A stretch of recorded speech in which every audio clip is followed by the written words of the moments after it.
qu'est-ce que la santé et qu'est-ce que la maladie? Ce sont des petits termes que j'aimerais bien clarifier avant de rentrer un peu plus dans le sujet de l'alimentation pour qu'on ait vraiment tous une notion de ce que ça veut dire être en bonne santé ou être malade. Commencer tout simplement avec la définition de la santé telle qu'elle est donnée par l'OMS. Donc la santé est un état de complet bien-être physique, mental et social et n'en consiste pas seulement en une absence de maladie ou d'infirmité. Donc en fait, la santé, c'est pas l'absence de maladie, mais le bien-être du corps en général. On pourrait même dire que la santé, c'est la situation dans laquelle l'organisme réagit par rapport à une adaptation tout en préservant son intégrité individuelle. C'est une jolie phrase, je sais, elle est hyper compliquée, mais la seule chose que ça veut dire, que la santé, c'est l'interaction entre notre corps et le monde extérieur. Et c'est ce qu'on appelle les facteurs de la maladie. La santé,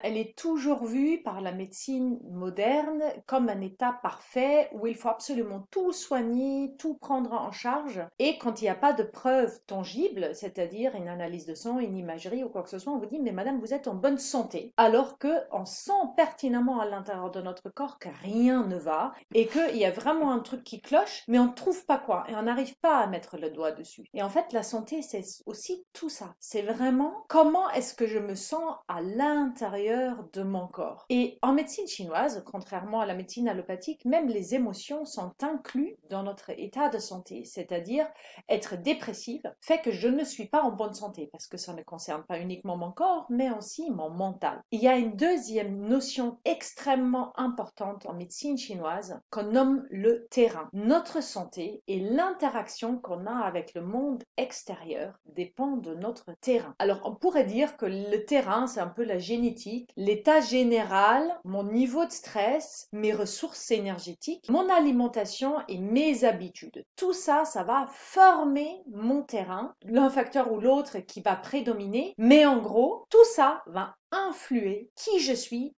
comment est ma santé et comment je vais interagir avec le monde extérieur. Alors, pour savoir si tu es en bonne santé ou pas en bonne santé, j'ai concocté quelques diapos qui montrent vraiment les différentes dégradations qu'on peut avoir dans son état de santé et du coup, tu pourras te situer où tu en es aujourd'hui avec ton corps et comment tu te sens dans ton corps pour vraiment savoir dans quel stade tu es et dans quel sens ça pourrait évoluer. Dans les deux sens, hein, c'est-à-dire que quand tu es au stade 2, ça peut, si tu fais rien, tu peux aller au stade 3 et si tu fais quelque chose, tu peux très bien récupérer le stade 1 ou même une santé parfaite. Alors, à savoir que la santé parfaite, elle n'existe pas parce que nous sommes cette perpétuelle interaction entre le monde intérieur et extérieur. Donc, en fait, notre santé va tout le temps être ça. Tout le temps, tout le temps, tout le temps. Elle va bouger. Le but, c'est juste qu'elle soit pas ça. Parce que quand elle est ça, ben en fait, c'est ça qu'on nomme le mal-être, la maladie ou les grands problèmes de santé. En médecine chinoise, on va partir du principe que la santé n'est possible qu'à travers la libre circulation de l'énergie. Et tous les douleurs, blocages, états inflammatoires, maladies, quelles qu'elles soient, hein, infections, allergies, troubles fonctionnels et digestifs, la fatigue, le stress, l'insomnie, tous ces mots-là sont que l'expression d'un problème fonctionnel dans le corps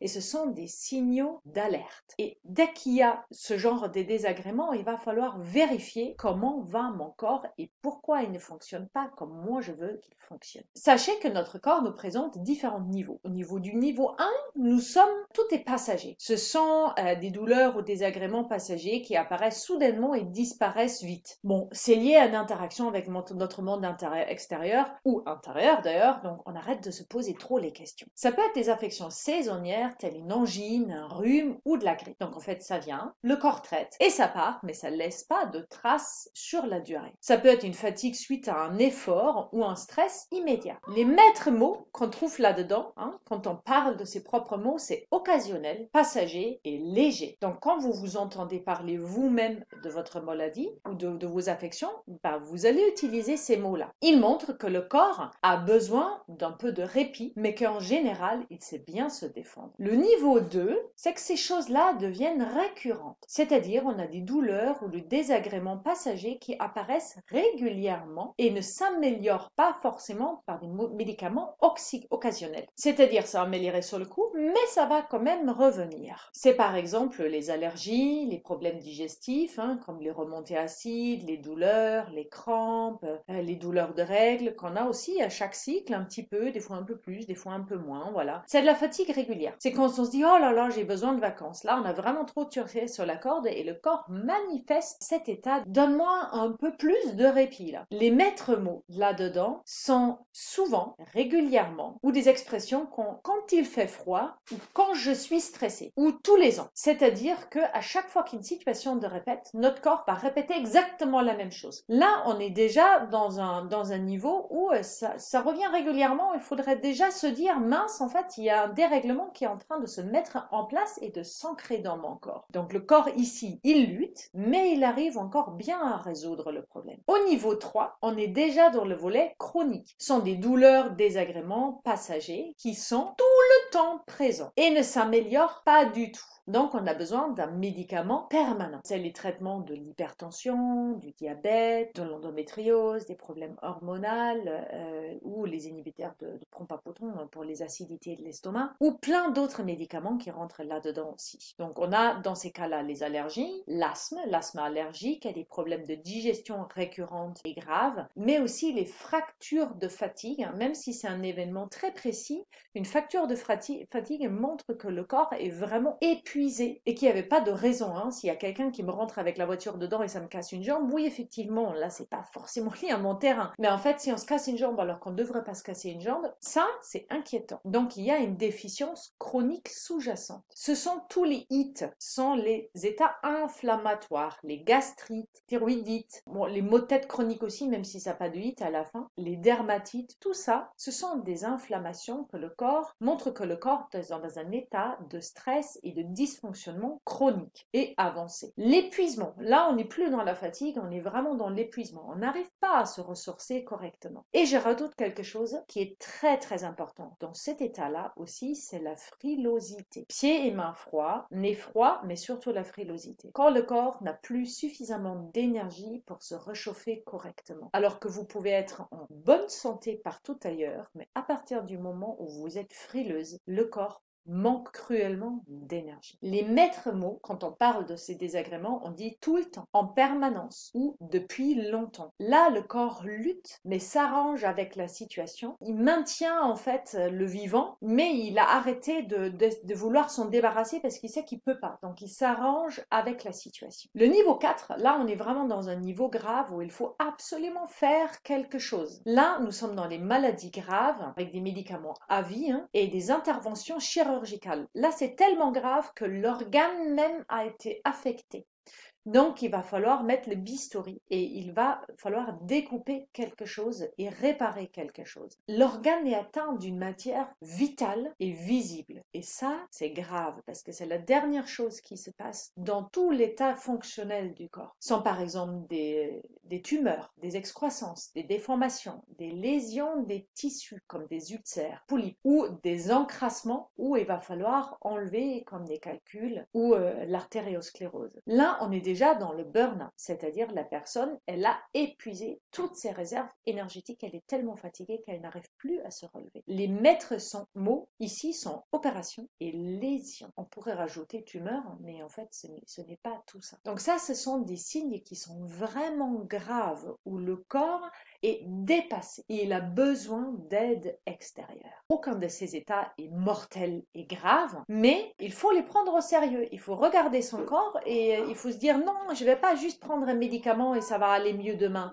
Surtout quand c'est déjà récurrent, avant que ça devienne chronique. C'est vraiment les meilleurs moments pour intervenir et dire j'ai envie de faire ça différemment et mieux pour mon corps pour que je n'ai plus à subir ça au quotidien. Et ça, ce sont vraiment des choses sur lesquelles nous avons tout notre pouvoir à travers notre hygiène de vie et notre alimentation. Pourquoi l'alimentation est tellement importante. Je vais d'abord t'ouvrir un petit regard sur la façon de voir la maladie à travers les yeux de la médecine chinoise. En médecine chinoise, le corps est toujours parfait et il tombe malade par rapport à ce qui rentre en lui. Et bien évidemment, il y a aussi la génétique. Et ça, depuis le premier jour de notre vie. Donc, on a, du point de vue extérieur, on a les climats. Donc, on a le chaud, le froid, l'humidité, le sec et le vent. Sache que le vent, c'est le cheval de Troie qui fait rentrer les autres à l'intérieur du corps. Donc, à partir du moment où nous sommes exposés à un climat trop chaud ou trop froid, que nous allons dehors, que nous ne sommes pas correctement couvertes et on prend froid, mais c'est ainsi que le froid peut rentrer à l'intérieur du corps et y faire des dégâts.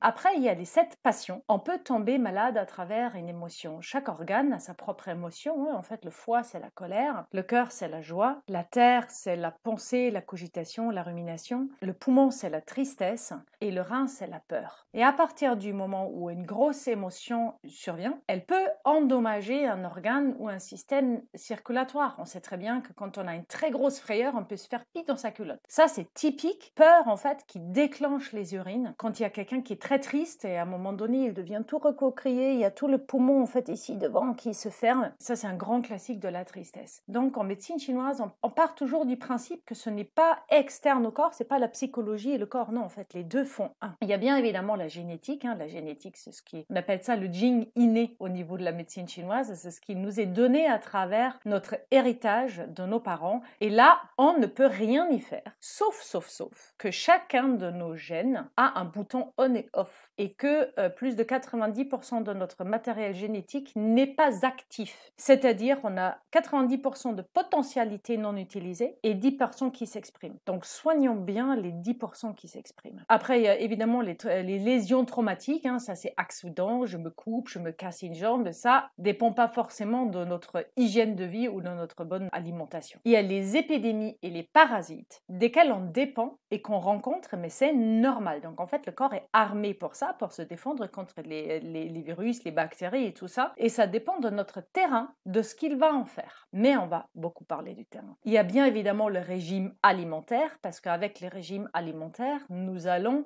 améliorer ou aggraver et créer notre terrain. Puis après, les excès en tout genre. Bien évidemment, les excès alimentaires, de boissons, mais aussi des excès de trop faire, trop travailler, trop de stress, trop dormir, trop bouger. Tout ça, ce sont des excès qui peuvent être très néfastes pour le corps. Et puis après, il y a évidemment les poisons. Il y a les poisons délibérés qu'on pourra nous donner pour nous empoisonner. Mais en général, on part ici aussi des petits poissons tels qu'on les trouve dans l'alimentation, dans l'air, dans l'eau, les médicaments, tous les polluants comme les pesticides, les additifs alimentaires, les auxiliaires techniques, tout ce qu'on rajoute en fait dans notre alimentation au quotidien et dans notre air duquel nous ne sommes absolument pas du tout maîtres et qui s'accumulent à l'intérieur de notre corps. Ça, ce sont les poisons. C'est-à-dire, pour préserver sa santé, l'organisme réagit avec une adaptation, tout en préservant sa propre intégrité individuelle. Je l'avais déjà dit, mais il le fait par rapport à toutes ces choses qu'on vient de voir pour vraiment essayer de trouver chaque jour son juste équilibre entre ce qui vient de l'extérieur et ce qu'il est. Il y a certaines choses sur lesquelles nous n'avons pas la main, puisque nous ne sommes pas, oui, nous sommes responsabilités de la qualité de notre eau, mais c'est pas nous qui le filtrons. En fait, c'est l'État qui devrait le faire. Les médicaments, parfois, on est obligé de les prendre parce qu'en fait, nous sommes malades. Donc, tout ça sont des choses où il faut essayer de trouver le juste compromis pour nous entre qu'est-ce que mon corps est capable de faire sur la durée et qu'est-ce qui n'est plus juste pour moi. Toujours du point de vue de la médecine allopathique, ça veut dire de la diététique moderne, et du point de vue de la médecine chinoise qui a vraiment des clés super à nous offrir. Pourquoi l'alimentation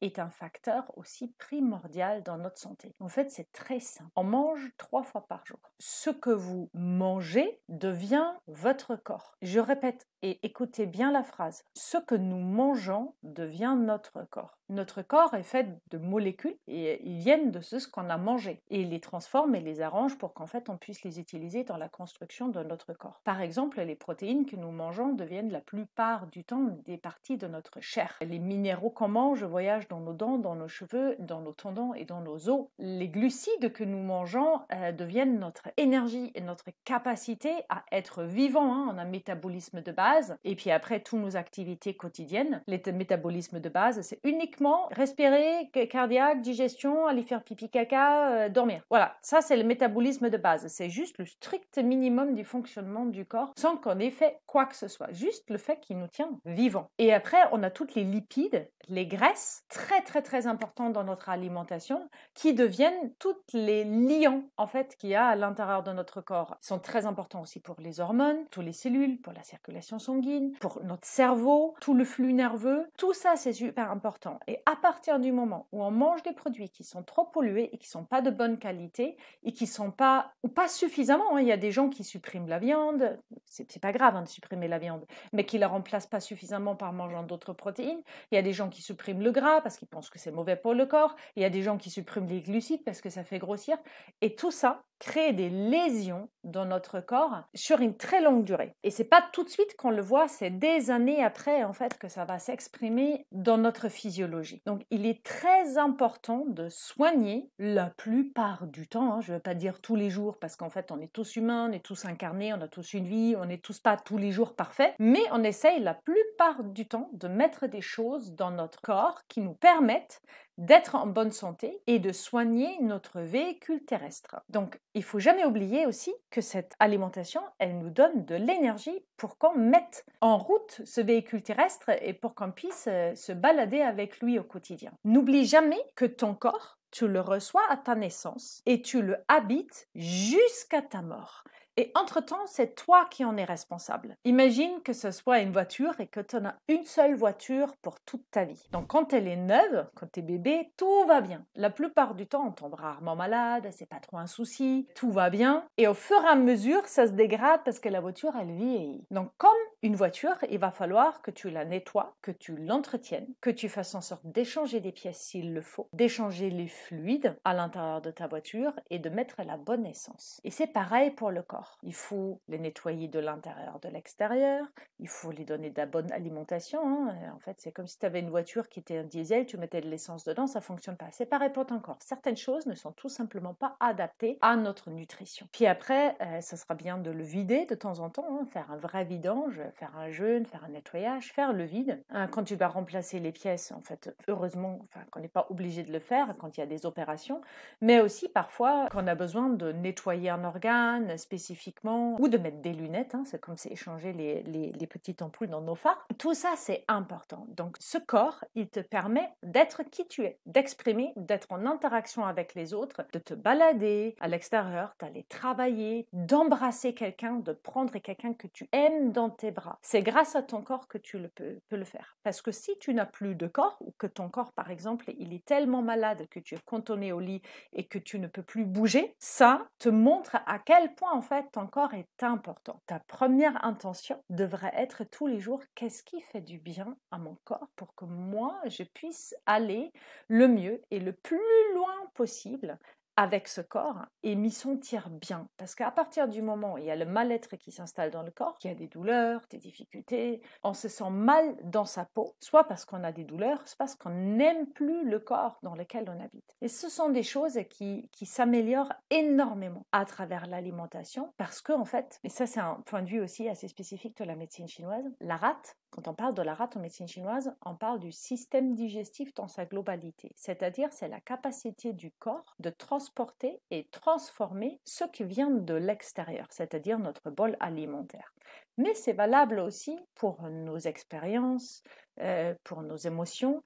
Il va falloir qu'on les digère d'une certaine manière et qu'on en fasse quelque chose et parfois qu'on les excrète et qu'on les laisse partir parce qu'ils n'ont plus lieu d'être. Et comme la rate, elle prend des micronutriments pour construire notre corps, ben en fait, nos émotions, c'est pareil. Nos émotions nous construisent. Donc, on peut avoir une mauvaise relation avec notre corps à travers les deux, à travers la nutrition et à travers les émotions. Mais il y a une chose qui est magique, absolument magique. Parfois, on essaye de résoudre un problème du corps parce qu'on sait que ça vient de l'émotion avec de la psychothérapie. Et ça fait des années et des années et des années mécanique, on tourne autour et on ne trouve pas. Et à partir du moment où on change son alimentation et on va fortifier tout ce centre ici, le moi profond en fait, ce qui fait de qui je suis, ma capacité à transformer. Et juste parce qu'on mange différemment, juste comme ça, il y a des blocages psychologiques qui s'envolent, juste parce que le corps a retrouvé son centre et a retrouvé son fonctionnement optimal. Et ça, j'adore ça du point de vue de la médecine chinoise. Et ça fait tellement longtemps que je fais des accompagnements en alimentation que j'ai pu l'observer et c'est magique. J'adore quand c'est comme ça. En gros, comment est-ce qu'on va améliorer sa santé? On va améliorer sa santé, bien évidemment, en mangeant mieux. Mais le manger mieux, ça fait partie de son hygiène de vie. En fait, c'est l'alimentation, le soin qu'on apporte à son corps, nos mouvements, nos respirations et tout ça. Attention à son assiette. En tout cas, on essaie de la ramener dans un équilibre. Le but, c'est pas de changer tout et de chambouler tout ce que vous avez fait jusqu'à maintenant. De toute façon, on ne va pas réinventer l'alimentation, elle est ce qu'elle est. Le but, c'est de la remettre à sa juste place et d'y mettre toutes les choses dont votre corps a besoin. On peut évidemment améliorer sa santé avec des médicaments, qui soient naturels ou chimiques. C'est une excellente béquille qu'on peut user de temps en temps, mais qu'on ne devrait pas abuser tout le temps. C'est-à-dire, à partir du moment où on a quelque chose de chronique, comme par exemple une hypertension ou un problème de thyroïde, mais heureusement qu'il y a ce genre de médicaments qui existent, stabiliser le corps. Il y a plein de médicaments qui seraient complètement superflus si on avait une meilleure hygiène de vie. Et en mangeant mieux, on améliore son terrain. Je vais vous dire une phrase qui est dure à entendre, mais qui est tellement vraie. On dit que c'est la vie, c'est-à-dire ta génétique, qui charge le revolver, les choses qui t'arrivent, que tu ne peux pas influencer. Mais c'est ton alimentation et ton hygiène de vie qui appuient sur la gâchette. C'est-à-dire, dans ton corps, tu peux avoir toutes les potentialités à aller mal. Mais si tu appuies pas sur le bouton on, avec une hygiène de vie qui fait que ton corps se dégrade, qu'il n'arrive plus à se guérir et se soigner soi-même parce qu'il est conçu pour ça, en fait, ces maladies vont se déclencher. Notre alimentation, c'est vraiment notre meilleur atout pour garder notre corps dans une zone safe et de lui permettre la meilleure santé possible. Il n'y a aucune garantie. Jamais. Je veux dire, même pour moi, qui essaye tous les jours de bien manger et de faire au mieux pour mon corps, je ne me pense pas être à l'abri de tout. Mais je sais que j'ai, en tout cas dans mon assiette, tout fait pour que je puisse être en bonne santé. Et il y a des facteurs sur lesquels je n'ai pas de contrôle. Et il y a peut-être d'autres aspects émotionnels, où j'ai pas des traumas que je n'ai pas encore suffisamment intégrés ou que j'ai pas pu transformer. Je suis comme tous les autres. Et un jour, ça me rattrapera. De toute façon, j'ai déjà eu un truc assez lourd à 28 ans. Je me sens pas à l'abri. Mais je n'ai pas peur non plus. Parce que je sais que tout peut s'améliorer. Absolument tout. Et que la vie et le corps sont tellement précieux que déjà de récupérer 20-30%, c'est magique. Et tout est possible et il faut jamais oublier ça. Ce n'est juste une question de temps.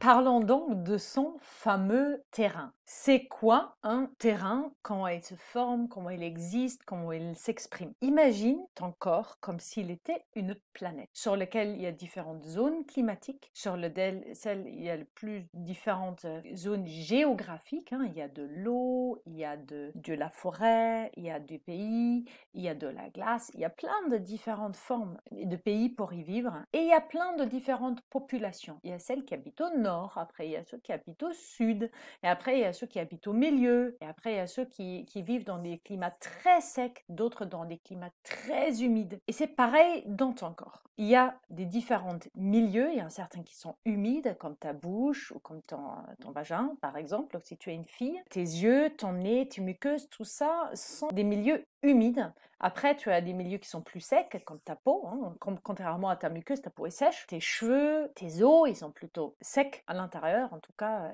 c'est pas un milieu humide. Et puis après, tu as des milieux qui sont plutôt chauds et des milieux qui sont plutôt froids. Tu sais très bien que la température à l'intérieur de ton corps elle est plus élevée qu'à l'extérieur. Et c'est un peu pareil aussi à l'intérieur de notre corps, même si en général, il est aux alentours de 37,5, ce qu'on pense. Mais sache que depuis qu'on mesure la température du corps, qu'on fait des statistiques, en 150 ans, on est allé de 37,5 à 36,6. Donc en fait, la température moyenne d'un être humain aujourd'hui est de 36,6 et des corps qui ont des températures à 36,2 sont tout à fait normales. Et maintenant, je vais toujours rester avec cette explication de la planète. Imagine maintenant que sur ta planète, tu as un changement climatique. C'est ce que nous sommes en train de vivre actuellement, c'est-à-dire théoriquement, la planète, elle se réchauffe, ce qui va engendrer plein de phénomènes qui sont plus ou moins extrêmes à d'autres endroits, alors que c'est pas forcément forcément lié à la température. Et c'est pareil dans ton corps. C'est juste que ton corps, il fait l'inverse en ce moment, il se refroidit depuis 50 ans au lieu de se réchauffer. Et ce refroidissement, il va vraiment avoir un impact sur toutes les différentes zones de ton corps, que ce soit ta circulation sanguine, ta capacité cognitive, ta capacité à te réchauffer, de digérer, de respirer, tes règles, toutes ces choses-là vont vivre des changements qui vont pas être forcément directement reliés à la baisse de température de ton corps, comme c'est d'ailleurs dans le changement climatique sur la Terre. Et maintenant, imagine que aussi dans ton corps habite une certaine population, on l'appelle la flore intestinale, qui peut faire plusieurs kilos. Et en général, il faut quand même se dire qu'on a plus d'ADN étrangère dans notre corps que notre propre ADN, tellement nous sommes habités. Et c'est pareil sur la planète. Sur la planète, tu as plein de différentes populations. Tu as ceux qui vivent en Afrique et qui tiennent des températures à 50 degrés sans souci. Et après, tu as ceux qui habitent en Sibérie qui survivent à moins 35. Mais les deux ne pourront jamais échanger leur lieu de vie. C'est impossible parce qu'en fait, leur être n'est pas adapté au climat qui n'est pas le leur. Et c'est pareil dans ta flore intestinale. Tu as certaines bactéries, virus, levures et tout ça. Tous ces petits mondes qui habitent à l'intérieur de toi a des spécialités. Et plutôt en haut, en bas, à l'intérieur, vers l'extérieur, voilà. Tous, ils ont leur petit espace de vie. Et ils ne veulent pas déménager. A priori, ils sont bien là où ils sont. Sauf quand le climat il change. Toutes tes petites bêtes, ils vont aller là où ça leur plaît mieux. Imagine qu'un jour, à Marseille, il fera 17 degrés. En fait, ils auront tous migré vers l'Espagne, l'Italie, l'Afrique, parce qu'en fait, il fait plus chaud là-bas. Et c'est un peu pareil dans ton corps. C'est-à-dire, quand tu vis un changement climatique intérieur, tes bactéries, ils vont se déloger, vont aller ailleurs. Et c'est comme ça que des petites bêtes, comme par exemple le Candida albicans, vont arriver à des endroits où ils n'ont pas lieu d'être, par exemple dans ton vagin, ou que le Helicobacter pylori va arriver dans ton estomac alors que sa place n'est pas du tout là. Et à partir du moment où ces petites bactéries et bêtes ont trouvé des lieux qui leur conviennent et qu'ils aiment bien, bah là, ils vont proliférer. Et d'un coup, tu auras beaucoup plus d'une ou d'une autre famille de ces petits êtres qui t'habitent parce qu'en fait, tout est réuni pour qu'ils puissent proliférer. Ils sont bien nourris, le climat leur convient, c'est suffisamment chaud, c'est suffisamment humide, tout va bien. Ils ont tout ce qu'il faut et en plus, ils reçoivent la bonne nourriture. Par exemple, quand tu as des envies de sucre, tu vas nourrir ta flore qui aime le sucre. Comme elle est bien nourrie, elle va s'agrandir et du coup, tu vas avoir encore plus envie de manger de sucre. Et c'est valable pour tous les aliments d'ailleurs. Et ainsi, ton corps va vraiment pouvoir vivre des changements sur lesquels tu n'as aucun contrôle. Sauf si tu changes ton climat intérieur. Parce que c'est pour ça que ça s'est déréglé. Et c'est pour ça que cette notion de la température qu'on va voir plus tard est tellement importante pour le corps. Vient maintenant une très intéressante question. Comment est-ce que je détermine mon terrain? Intéressant. Parce qu'il n'y a personne qui nous a jamais dit comment est-ce qu'on peut voir notre terrain. À part si on n'a pas un œil à viser, comme un thérapeute qui est formé là-dedans, sache qu'il y a quand même de très bons indicateurs. Et pour ça, il faut bien s'observer. Vraiment observer son corps. Est-ce qu'en général, il y a plus de chaleur dans mon corps, plus de froid? Comment sont mes pieds? Comment sont mes mains? Comment est le bout de mon nez? Comment est mon ventre? De quelle température est mon ventre? De quelle température sont mes lombes? Sache qu'en général, en haut du corps, plus facilement chaud parce que la chaleur, elle monte, mais en fait, si le bas est froid, c'est pas forcément un bon signe et témoigne vraiment du froid en bas du corps. Tu peux voir s'il est plutôt humide ou plutôt sec. Moi, j'ai tendance à avoir la peau plutôt sèche, mais certaines personnes ont la peau humide, grasse ou transpirent facilement ou ont facilement des pieds humides. Ça montre un terrain humide. Aussi, quand tu as des excrétions qui sont humides, des glaires, des crachats, le nez qui coule, des glaires dans la bouche, de la leucorrhée, ça c'est les paires blanches des femmes. Si, j'ai déjà dit, si tu transpires facilement, si tu as l'œil qui pleure, en tout cas si tu as ce genre de manifestations humides qui vont indiquer un terrain d'humidité, et bien évidemment toutes les combinaisons sont possibles. On peut avoir chaud en haut, froid en bas, on peut avoir la peau sèche et en même temps de la cellulite, c'est-à-dire de l'humidité à l'intérieur, de la sécheresse à l'extérieur. Mais sache qu'il y en a souvent un qui prédomine. Et il y a une autre chose sur l'humidité, tous les états de lourdeur, je me sens lourd ou engorgé ou ralenti, un peu embrumé quand la tête est dans le coton, tout ça sont des états d'humidité. C'est un peu comme le brouillard, vous voyez, vous pouvez pas le toucher, mais en fait il est pourtant là. Et on peut aussi s'analyser et regarder comment on fonctionne et essayer de comprendre ça. Est-ce que je vais mieux si tout autour de moi est chaud? Est-ce que mes douleurs s'améliorent en été? Est-ce qu'il y a quelque chose qui s'aggrave au froid? Est-ce qu'il y a des gens qui disent toujours ah, j'ai mal au coude, il va pleuvoir. Donc en fait, ils ont typiquement un terrain d'humidité parce qu'en fait, ils savent quand l'humidité s'annonce parce qu'en fait, ça crée déjà la douleur avant que ça arrive. Et puis après, regardez, si je fais trop de froid, si je mange trop de produits froids, est-ce que,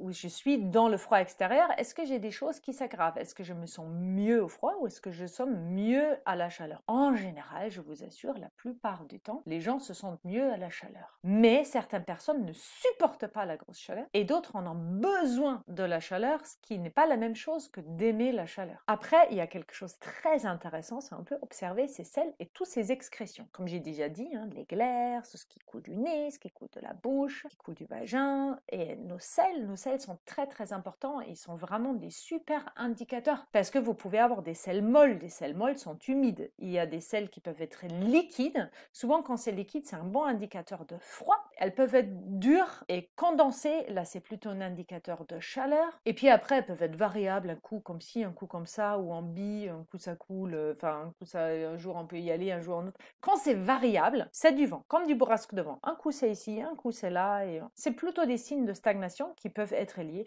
à l'humidité, au chaud, au froid, au sec. Bon, bref, tout ça c'est un peu plus compliqué, mais ça montre déjà très très très bien, dans un premier degré, de comment fonctionne ton corps. Et sache que quoi que quelqu'un d'autre dise, c'est ton corps qui a raison. Si tu observes ton corps et tu as manifesté, tu as observé ça, c'est que c'est vrai et que c'est juste. Et ça, c'est très important. Il faut écouter les messages de notre corps. Et maintenant, tu peux lister tous ces désagréments aussi, tes problèmes de santé, et puis après, comme les gènes, les limitations, le stress, les émotions et tout ça, et après, tu essaies de les classer, au moins quand c'est possible. Et surtout, il y a une bonne chose, je te mettrai le lien tout en bas de la formation, fais le test Yin-Yang, parce qu'avec quelques petites questions, il va juste t'amener à ton terrain, si tu es plutôt Yin, plutôt Yang, petit Yin, grand Yin, et il va te donner déjà plein de renseignements au niveau de l'alimentation, de comment tu devrais manger et comment est-ce que tu peux améliorer ton terrain. Et puis après, je viens à mes spécialités, en fait, et les spécialités de la médecine chinoise qui sont super dans le corps, qui sont hyper importantes. Donc en fait, on peut les voir de manière moderne et de la manière de la médecine chinoise, mais les deux se rejoignent. Pour changer son terrain, on a trois grands leviers. C'est le pH du corps, c'est-à-dire c'est notre équilibre yin et yang. Il y a un monsieur très célèbre qui a reçu un prix Nobel en 1931. Il s'appelle Otto Warburg. C'est très probable que tu n'as jamais entendu parler de lui, mais il a développé ce qu'on appelle la pompe prouvée, la pompe sodium-potassium, qui est le système d'autorégulation du yin et du yang dans le corps, et qui va faire en sorte que le corps reste tout le temps dans un milieu légèrement basique, parce qu'il a découvert, et ça on le sait depuis presque 100 ans, n'oubliez jamais, depuis presque 100 ans, nous savons que aucune maladie ne peut se développer dans un milieu légèrement basique. Le problème, c'est juste que le mode de vie que nous avons, l'alimentation et le stress et toute la chimie qui est autour de nous, fait que notre corps s'acidifie de plus en plus. Vous avez déjà entendu parler de l'acidification du corps qui crée les états inflammatoires, les états de stress et la nervosité. On est vraiment là-dedans. Donc le plus important levier que nous avons sur ces états-là, c'est de récupérer et de rétablir le bon fonctionnement de la pompe sodium-potassium et de mettre tout à sa disposition pour qu'elle puisse fonctionner, parce qu'elle fonctionne tous les jours, sinon on serait mort, pour que notre corps redevient légèrement alcalin. Ce n'est pas beaucoup. Et puis après, il y a cette notion du feu digestif. On pourrait dire que c'est notre capacité digestive, notre métabolisme de base. C'est ce feu de vie qui nous maintient en vie, qui fait que tous les jours, notre métabolisme fonctionne. Celui-là peut être plus ou moins performant. Si tu as un feu digestif qui est performant, tu vas bien transformer ton bol alimentaire. Si ton feu digestif est faible, et c'est la plupart du temps le cas pour les personnes qui sont yin ou ceux qui sont trop froids ou qui ont des problèmes digestifs, là c'est vraiment visible, gros comme une maison, que le feu ne fait pas correctement son travail, mais à ce moment-là, le corps va moins bien assimiler le bol alimentaire. On pense que nous sommes ce que nous mangeons. Il faut préciser cette phrase un petit peu, parce que nous sommes ce que notre corps peut assimiler. Nous sommes ce que notre corps peut assimiler. C'est comme avoir une voiture cassée. Tu as beau mettre du super essence dedans, de l'huile de voiture de Formule 1, tu peux mettre bio, les meilleurs aliments, cuisiner vivant, tout ce que tu veux. Si ton moteur ne fonctionne pas, ta voiture ne roule pas. Et c'est pareil pour ton corps. Tu peux mettre les meilleurs aliments dedans. Si ton feu n'est pas performant, il ne fonctionnera pas. Donc le plus important, c'est de soigner son feu. Le feu est chaud, donc en fait, on soigne la chaleur. Et si on a un terrain qui est froid, on arrête tout ce qui est froid et on favorise le feu pour soutenir le feu. C'est très simple et tu verras, c'est magique au niveau de ton corps. Et puis après, il y a cette notion très spécifique de la médecine chinoise qui est la température des aliments. Sache que chacun des aliments de notre nourriture a des propriétés au-delà de cette teneur en vitamines ou en nutriments, a une température. Il y a des aliments qui sont rafraîchissants et il y en a d'autres qui sont réchauffants. Certains vont nous aider à nous assécher, c'est-à-dire qu'on a des problèmes d'humidité. Il y a des aliments qui vont vraiment nous aider là-dedans. Et puis après, il y a des modes de cuisson qui sont plutôt un peu plus rafraîchissants, celles qui contiennent beaucoup d'eau, et ceux qui sont plus réchauffants, ceux qui tiennent beaucoup de chaleur. C'est juste le yin, l'eau, le feu, le yang, et c'est pas plus compliqué que ça. Si on a trop froid, par exemple, on va favoriser tout ce qui est chaud, au four, mijoté, dans lequel il faut mettre beaucoup de chaleur. Parce que n'oublie jamais, l'énergie ne se perd jamais, elle se transforme. Donc l'énergie de ton four que tu as chauffé à 180 degrés, cette énergie, il faut bien qu'elle aille quelque part. Bien sûr qu'elle va sortir un peu dans la pièce quand tu vas ouvrir ton four, mais avant, elle est allée dans ton aliment. Et cette chaleur-là, elle va après aller dans ton corps. Donc il est très important de soigner aussi la manière dont on se nourrit, dont on prépare nos aliments. Je vous ai dit, on ne va pas réinventer l'alimentation, mais il y a des choses vraiment à découvrir à cet endroit-là qui parlent en fait de ce yin et yang dans le corps. Alors revenons maintenant au vif du sujet. Comment améliorer avec son alimentation, son corps, son terrain? Il faut d'abord se dire une chose qui peut-être ne va pas te faire plaisir ou qui va probablement faire culpabiliser certaines, mais la question n'est absolument pas du tout là. Je veux vraiment préciser ça. Il faut juste se dire que tout ce que tu as fait jusqu'à maintenant t'a amené là où tu es aujourd'hui. Toutes tes décisions que tu as prises dans ta vie, ils t'ont amené aujourd'hui à cet endroit-là.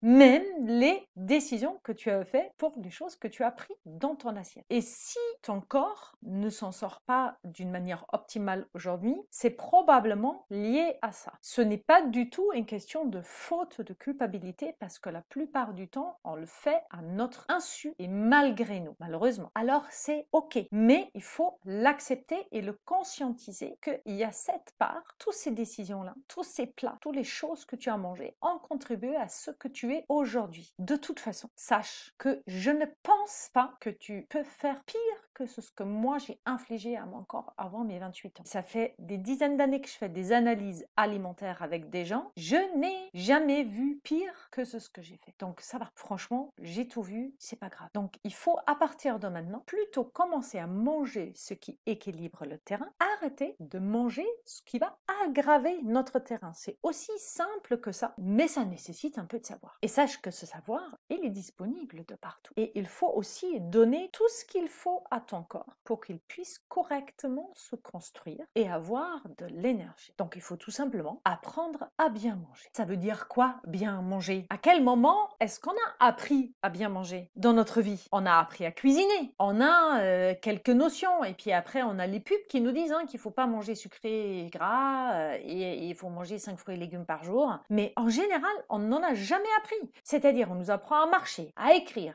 à conduire, à compter. Plein de choses pour lesquelles tu dois investir du temps et tu dois aller à un endroit pour les apprendre. Et quelque chose d'aussi important que te nourrir tous les jours correctement, mettre les choses dont ton corps a besoin dans ton corps et s'assurer que tu les as, ça, jamais on l'a appris. À aucun moment de notre vie, on nous a appris à bien manger. Parce que les quelques cours que tu as pu avoir en SVT, en 4e, moi, j'en ai aucun souvenir, ça ne m'intéressait pas à ce moment-là.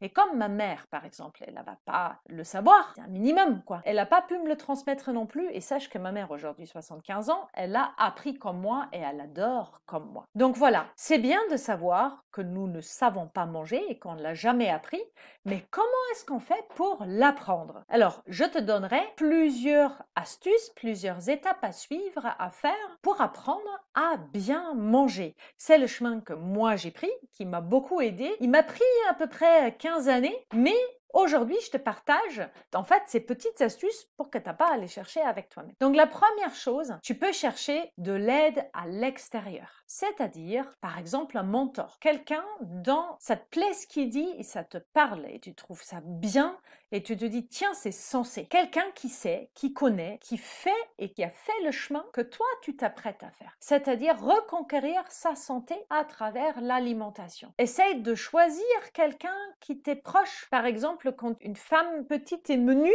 les conseils d'un homme qui est très chaud, fort, qui a une vitalité débordante, c'est peut-être pas exactement le même schéma que vous allez suivre et vous n'avez pas les mêmes référentiels. Ça ne veut pas dire que c'est pas bon, pas du tout dire ça. Mais plus la personne a du savoir, plus elle a de l'expérience, plus elle connaît les différents terrains, mieux elle pourra t'aider. Quelqu'un qui donne des conseils en alimentation n'est pas la même personne qui a vécu elle-même une grande épreuve et qui a relevé ce défi-là, en fait, de soigner son corps à travers l'alimentation. Donc tout ça, c'est prendre en considération. Plonge dans l'histoire de la personne. Est-ce que ça te parle? Est-ce que ça te plaît? Est-ce que tu as une affinité avec cette personne-là? C'est hyper important parce qu'elle est quand même là pour t'inspirer ou pour t'accompagner. Et puis après, tu prends exemple. Prends exemple sur les autres, les personnes autour de toi, sur des amis, sur les membres de la famille, en tout cas pour les personnes qui ont déjà réussi ce que toi tu voudrais bien faire. Et après tu les imites. Tu fais d'abord la même chose et puis après tu apprends petit à petit, tu regardes mais comment ils ont fait, comment eux ils ont réussi. Tu te demandes mais que ferait un tel à ma place si il voudrait aller comme ci ou comme ça. Et surtout, gardez toujours votre esprit critique. Aujourd'hui sur le net, on a une multitude d'approches. Certaines sont incomplètes. Je ne vais pas dire qu'elles sont fausses. Certaines sont incomplètes. Certaines ne sont pas adaptées à un terrain ou à un autre. Certaines sont excellentes, mais il faut que ça te parle. Il faut que ça fasse résonner quelque chose en toi et dis-toi qu'il y a toujours cette notion du terrain et de se connaître soi-même. Uniquement quand tu te connais toi-même, tu peux aller chercher de quoi tu as besoin. Mais tant que tu n'as pas fait un point sur le statu quo de où est réellement le problème, tu ne peux pas chercher la solution. C'est pas possible. Donc en fait, garde cet esprit-là et prends le temps d'observer ton corps. Parce que parfois on se dit que oh, c'est compliqué, il va falloir que je change tout, il faut que je fasse tout différemment, j'ai perdu mes moyens, c'est trop compliqué, c'est trop stressant, j'ai pas les ressources. C'est super simple. Tu verras qu'en fait, changer des choses en profondeur, on a toujours l'impression que c'est une montagne, mais en fait, la montagne, elle s'est formée avec des cailloux. Donc, en fait, tu en mets un après l'autre et tout ira bien. Donc, la première chose, c'est connaître les besoins de ton corps. Là, on n'est plus dans le terrain, on est quel besoin a mon corps pour se construire dans les macronutriments, les micronutriments, dans la quantité d'eau, de quoi a besoin un corps humain pour pouvoir bien vivre. Et uniquement si tu connais ça, tu peux faire ton assiette en fonction de ça. Sache que ça ne va pas changer énormément ton assiette, mais probablement les proportions et peut-être quelques-uns des produits que tu vas utiliser. Après, hyper important, parce que moi je suis gourmande, j'aime manger. Donc c'est très important de connaître tes goûts, tes envies et tes plaisirs. Qu'est-ce qui te fait plaisir? À quoi tu ne veux pas ou tu ne peux pas renoncer?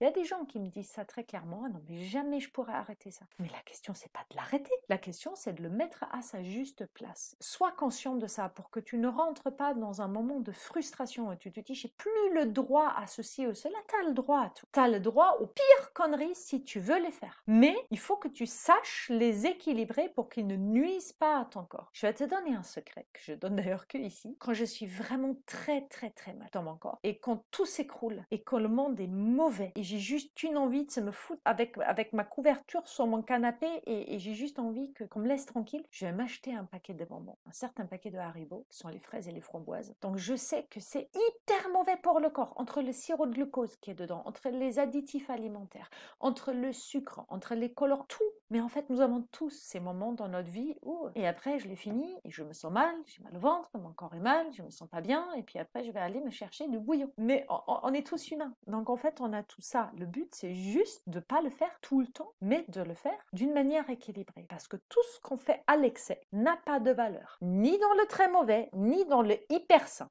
Il y a aussi des gens qui sont obsédés par la nourriture saine, et ça devient aussi compliqué dans leur tête. Ça, c'est pas mon truc. J'aime pas quand c'est compliqué. Moi, il faut que ce soit bon, qu'il y a du plaisir et qu'il y a de l'envie. Et puis après, regarde, quelles sont tes valeurs? Est-ce que l'écologie est importante pour toi? Est-ce que le bio, c'est important pour toi? Est-ce que la proximité est importante pour toi? Est-ce qu'il faut que ça aille vite? Donc, est-ce que le supermarché en drive après le travail est important pour toi? Comment tu fonctionnes? Quelles sont tes habitudes? Quelles sont tes compétences? Et essaye de rester dans ce qui est possible pour toi dans l'immédiat. Parce que si tu choisis quelque chose d'hyper compliqué, bah, tu pourras le suivre pendant 3 semaines, tu vas abandonner. Ça, c'est clair et net. D'abord, pars de qui tu es pour y intégrer petit à petit les choses de ce que tu veux devenir. Et c'est comme ça que tu vas réussir. Parce que mieux on se connaît, mieux on peut choisir et décider ce qui nous convient ou pas. Et mieux on se sentira dans notre corps. Je te le promets. Mais souvent, en cabinet, j'ai attendu « Oui, mais je viens d'une famille comme ci ou comme ça. Oui, mais nous sommes tous grosses. Oui, mais on a tous des problèmes de diabète. » Oui, c'est une fatalité. Peu importe. Tout est OK. C'est aujourd'hui, statu quo. Qu'est-ce qui est mon corps aujourd'hui? Accepte qui tu es. Accepte ton corps. Tu ne peux pas aller contre ton corps. C'est impossible. Tu ne peux pas être contre lui. Apprends à aimer ton corps. Pas pour son aspect. On s'en fout de la beauté. Aime ton corps pour ce qu'il est. Pour capacité à t'amener d'un point A à un point B. Pour ta capacité à serrer tes chairs dans tes bras. Pour sa capacité à aller quelque part. Pour avoir du plaisir. Dormir. Pour prendre ta douche. Pour faire du sport. Pour faire toutes les choses qui te font plaisir. Juste accepte que ton corps est comme ça. Ne le juge pas. Il y est pour rien. Accepte donc le statu quo dans lequel tu es. N'aie pas de regrets. N'aie pas de remords. Moi, cette phase très difficile que j'ai vécue à 28 ans avec le diagnostic de la sclérose en plaques, ça m'a amené dans un néant qui était très difficile à vivre à un moment donné. Complètement perdue, je savais pas quoi faire, je savais pas comment gérer ça, comment m'en sortir. J'étais complètement incertain sur ce que ça allait devenir dans le futur. Mais j'ai eu cette chance inouïe d'être diagnostiquée par un neurologue qui était vraiment un gros con et qui était absolument pas du tout pédagogue et qui m'a dit une phrase très gentille comme ça, qui m'a dit « Vous savez, madame, beaucoup de gens avec cette maladie-là finissent à l'âge de 50 ans dans un fauteuil roulant. » C'est horrible de dire ça. Et pourtant, cette phrase, pour moi, c'était un électrochoc. Parce que je me suis dit « Non, mais hors de question. C'est pas possible. » Il me l'a dit. Et j'ai beaucoup de gratitude. Parce que ça a permis pour moi de dire « Non, mais j'ai pas envie de vivre avec cette épée de Damoclès au-dessus de ma tête. J'ai envie de vivre et j'ai envie d'aller loin. En fait, j'ai tellement de projets pour que je devrais faire 120 ans pour tous les réaliser. Et j'aime trop la vie pour ça. Ne te blâme pas pour ce que tu as fait. Tout est une chance pour un renouveau. Et si tu l'avais pas fait, tu n'aurais jamais pu avoir cette prise de conscience. Donc tout ça, c'est OK. C'est un nouveau départ. Partant de ça, tu vas développer tes compétences. Tu vas essayer de sortir de ta zone de confort. Parce que dis-toi que tout ce que tu es actuellement est ta zone de confort. Et sache aussi que ton cerveau est fait pour te garder dans ta zone de confort. Il va te trouver 100 000 excuses et raisons pour te dire ben non, on va rien changer. C'est pas le bon moment. Non, non, ça, on n'aime pas manger ça. Ah ben, de toute façon, c'est pas bon pour la santé. Il va trouver plein de raisons qui vont être internes ou externes. Hein. Par exemple, ah non, mon mari ne voudra jamais qu'on change d'alimentation, ou oh, ça va être trop compliqué quand je vais aller au resto, je ne pourrai plus rien manger. Toutes ces idées, ces choses qu'on se raconte soi-même sans l'avoir expérimenté, les ruses de ton cerveau pour te garder dans ta zone de confort. Parce que en dehors de la zone de confort, il faut changer. Et quand il faut changer, c'est difficile pour le corps de changer. Ton mental, parce que ça veut dire aller dans une zone qu'il ne connaît pas. Et quand on ne connaît pas, c'est danger, danger. Mais ça, c'est en fait c'est le cerveau reptilien qui parle. Ça, c'est pas ton intelligence, c'est pas ton cœur. Ton cœur, il veut que tu ailles bien. Ton cœur, il veut juste que ton corps puisse se rétablir. Ça, c'est le bon chemin. Et le reste, c'est juste dépasser ta zone de confort. Et puis après, faire des choses concrètes. Commence ton changement aujourd'hui, maintenant, avec ce que tu as, avec ce que tu es, avec le savoir que tu as, juste avec, en te disant, je vais faire un pas. Tu peux aussi, par exemple, faire un vrai début, faire un challenge, très à la mode aujourd'hui sur le web, peut-être un jour, j'en ferai un aussi. Il y a les jeunes, essaye de trouver des nouvelles recettes, des nouvelles cuisines, essaye d'explorer peut-être d'autres cuisines, la cuisine végétarienne ou autre chose. Essaye des nouveaux produits, des choses que tu n'as jamais mangées mais que tu aimerais bien découvrir. Donc en fait, tu trouves un truc qui te plaît, tu l'achètes et après tu vas chercher une recette sur Internet. Aujourd'hui, tout, absolument tout est disponible sur Internet. Et à plus tu vas faire ce genre d'expérience, plus tu vas avoir du savoir. Et plus tu vas trouver petit à petit. Et puis, commence à consommer différemment. Va dans des magasins dans lesquels tu ne vas pas d'habitude. Et essaye de trouver des choses que tu n'as jamais mangées. Et découvre. Sois curieuse et fais découvrir à ton corps des nouvelles choses. Il va adorer. améliorer ça. Et surtout, sois clair sur tes objectifs. Qu'est-ce que je veux atteindre? Quel est le résultat escompté? C'est pas oui, je vais changer mon alimentation. Non, dis-toi, je veux changer mon alimentation pour être en meilleure santé, avoir moins de douleurs, me débarrasser de mes douleurs de règles, de mes douleurs de ventre,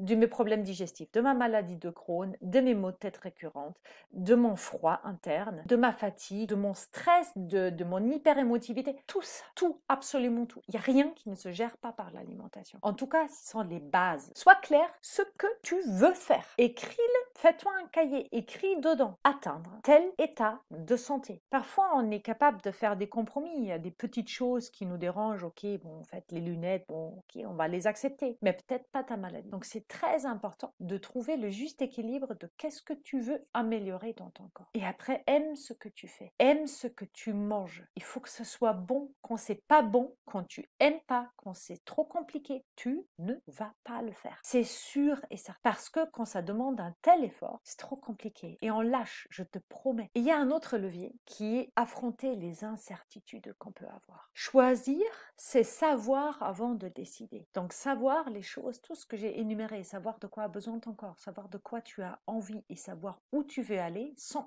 hyper importants. Et puis après, cultive ton discernement. Essaye de faire la part entre ce que tu veux et ce que tu as envie, ce que tu as besoin et ce que ton corps aimerait bien. Essayez juste de trouver le juste équilibre et de garder par moment juste le discernement de dire non mais arrête, non mais on va déconner pendant 3 jours, le 4e jour, juste essayer de faire bien. Et puis après, on prend des petites décisions. Ne change pas tout à la fois, ça fonctionne pas. Ça n'a jamais fonctionné. Change des si, en fait, ça a fonctionné pour moi, mais en fait, j'avais tellement peur, en fait, que j'étais tellement motivée pour aller mieux que, voilà, très très radical, je te l'assure, mais en fait, c'est pas forcément bon pour le corps non plus. Mais essaye de tester, observer. Fais un petit truc et regarde ce que ça fait dans le corps. Ne change pas tout à la fois. Quand tu auras un changement physique, tu sauras pas qu'est-ce que ça a été, qu'est-ce que ça fait dans ton corps. Par exemple, après, tu as mal au ventre, tu sais pas quel des 5 produits que tu as utilisés, que tu n'as jamais utilisé, qui a fait ça. Ou si c'est parce que tu as mangé trop cru, ou parce que tu as mangé trop froid, ou trop chaud, ou parce qu'en fait, tu as mangé un produit que tu as mal préparé. Fais des petites choses et essaye d'intégrer des petits trucs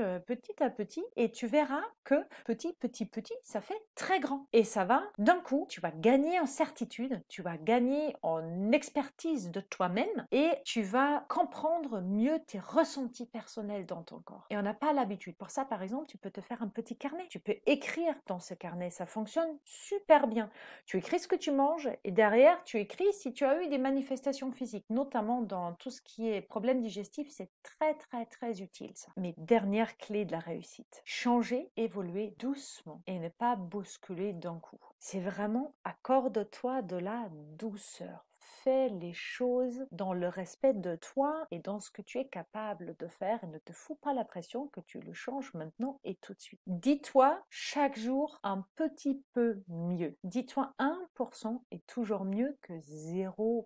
Donc juste un petit truc que tu rajoutes dans ton assiette, que ce soit un nouveau aliment, que ce soit une huile de très bonne qualité, que ce soit une petite crudité, juste chaque jour un tout petit peu. Demande-toi à chaque assiette, qu'est-ce que je pourrais rajouter de petit qui rendra cette assiette plus saine. Une règle qui est, si tu en avais une à retenir, ce serait celle-là. Ajoute au lieu de supprimer. D'abord, ajoute des bonnes choses avant que tu supprimes ce que tu devrais un peu moins. D'accord?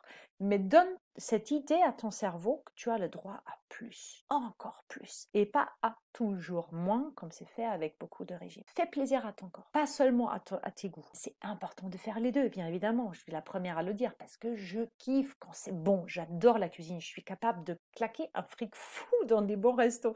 Je m'en fous des fringues et tout ça, mais bien manger, oh qu'est-ce que c'est bon. Le mieux, c'est d'allier les deux, les besoins de ton corps et les plaisirs de tes goûts. Et puis après, arrête de te priver et de frustrer. Hein, c'est ce que j'ai dit. D'abord, ajoute avant d'enlever. Suis une règle que j'appelle, c'est la règle du 80-20. 80% du temps, tu essayes de faire bien et 20%, on s'en fout, c'est resto, c'est avec des amis, tu peux faire 80-20 dans ton assiette et tu peux faire 80-20 dans ta semaine, dans ton mois, dans ton année, peu importe. Une notion qui est hyper importante et qu'on oublie toujours parce que dans notre monde où tout va vite et on fait tout très rapidement, on a oublié que les bonnes choses prennent du temps et que des agréments que tu as dans ton corps sont arrivés avec le temps. Parfois, ils se sont construits sur des dizaines d'années. Tu ne peux pas faire disparaître qui a mis 20 ans à arriver en 2 mois. Ce n'est pas possible. Vérité là, elle est hyper frustrante parce qu'on aimerait bien que ça aille vite et on aimerait bien que nos efforts montrent tout de suite un résultat. Et c'est pour ça que autant de gens en fait se jettent sur les régimes parce qu'en fait ils ont mis 20 ans à construire un surpoids et après ils veulent maigrir en 6 mois. Ce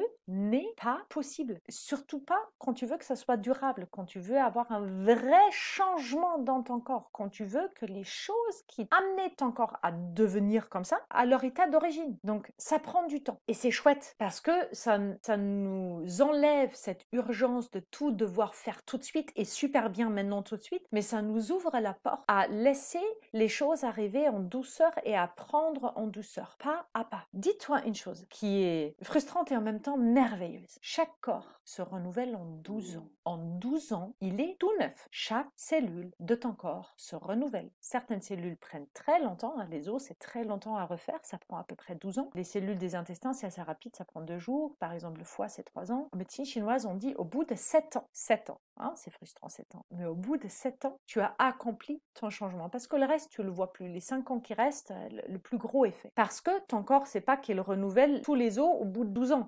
Non, c'est en permanence. C'est-à-dire à 7 ans, tu as fait plus que la moitié. Et quand tu as fait plus que la moitié, c'est parfait. Ça ne veut pas dire qu'il faut apprendre sur 7 ans, mais il faut avoir cette notion que ça va prendre du temps. Mais sache que la plupart des désagréments, comme les douleurs, les gènes, par exemple comme les migraines, les maux de tête et tout ça, sont des choses qui s'améliorent plutôt rapidement parce qu'ils sont une manifestation d'un déséquilibre. Et à partir du moment où on redonne nos corps les moyens à travers notre nourriture de mieux fonctionner, tous les signaux d'alerte peuvent disparaître. N'oublie jamais qu'un symptôme, c'est un signal d'alerte de ton corps qui dit mais ça va pas. Il le fait pour te dire à l'intérieur il y a quelque chose qui dysfonctionne, que ce soit ton corps et que ton émotion. Qu'est-ce qu'on fait en médecine? En médecine, on donne un médicament pour arrêter le symptôme, alors que c'est juste un alarme. Donc en fait, c'est comme si tu avais l'alarme sur ta maison qui brûle, hein, qui crie alarme, alarme, alarme, et en fait on dit regarde, je vais juste enlever l'ampoule,